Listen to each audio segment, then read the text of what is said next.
La fièvre de la vallée du Rift est une maladie frappant principalement les moutons, les bovins et les chèvres. Elle est transmise à l'homme par les moustiques. L'infection est souvent asymptomatique ou bénigne, entraînant une maladie semblable à la grippe. Dans de rares cas, des complications graves peuvent survenir et entraîner la mort. Selon les données mises à jour le 20 octobre, 7 des 14 régions sénégalaises sont touchées par la maladie. La capitale, Dakar, a été la dernière région touchée le 16 octobre. Depuis lors, 256 cas humains ont été confirmés, dont 21 décès, et 160 cas animaux ont été détectés.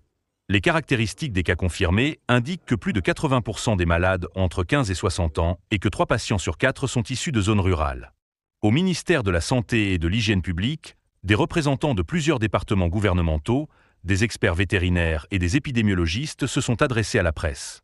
Au cours de son discours, le ministre a présenté les différents aspects de l'épidémie. Face à cette situation, le gouvernement a mis en place une riposte multisectorielle, coordonnée à l'échelle nationale et régionale, et a pris des mesures fortes et immédiates,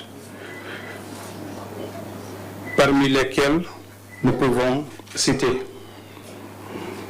l'activation des comités de gestion des épidémies à tous les niveaux, la prise en charge médicale des malades avec l'hospitalisation des cas graves et le suivi à domicile des cas simples.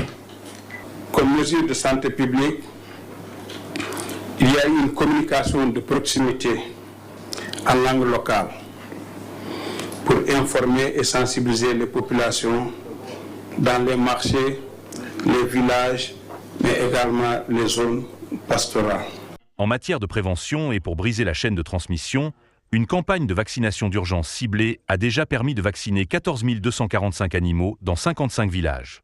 La lutte antivectorielle est renforcée par l'amélioration de l'assainissement du milieu de vie et le traitement des eaux stagnantes. Selon les experts, l'utilisation de moustiquaires imprégnés est la mesure individuelle la plus importante pour la population. Le ministre a expliqué que pour une plus grande efficacité, le Sénégal adoptera désormais une surveillance épidémiologique communautaire soutenue par l'intelligence artificielle. À ce jour, le gouvernement, soutenu par divers bailleurs de fonds, a déjà mobilisé 256 millions de francs CFA destinés à la riposte.